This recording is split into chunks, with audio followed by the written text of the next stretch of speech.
Adichatz. Nous continuons dans cette chronique sur la culture occitane de vous parler des femmes d'Oc, d'après le livre de Jordi Labouisse. Très tôt, ces femmes jouèrent un rôle important dans le clergé cathare. Nous sommes au début du XIIIe siècle. Contrairement à l'Église catholique, les femmes cathares jouissent d'une autonomie dans l'exercice de leur foi. Les cathares affirment que les âmes des hommes et des femmes n'avaient nulle différence entre elles, et que le diable seul avait fait la différence dans le corps.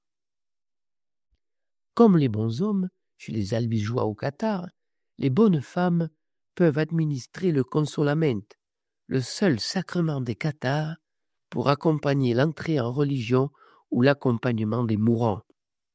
Ces bonnes femmes refusent l'autorité catholique.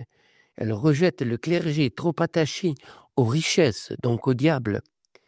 Elles prêchent la pauvreté et la charité, et elles sont végétariennes, refusant la violence envers les créatures ayant du sang. Les bonnes femmes se retrouvent dans des maisons cathares, c'est-à-dire des communautés ouvertes sur la société, dans les villages et dans les villes. Elles vivent dans ces maisons avec leurs compagnes et leurs enfants. Elles y travaillent et prient. Les bonnes femmes reçoivent dans leur maison en toute liberté leurs familles, leurs amis, les gens du voisinage, et elles accueillent aussi les nécessiteux et les malades auxquels elles apportent leurs soins.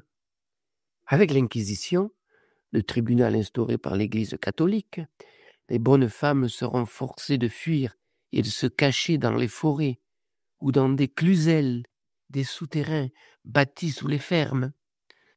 Nombreuses bonnes femmes mourront sur le bûcher.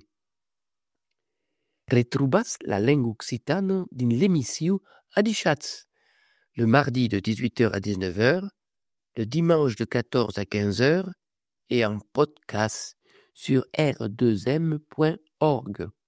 Buona semana, al reveire.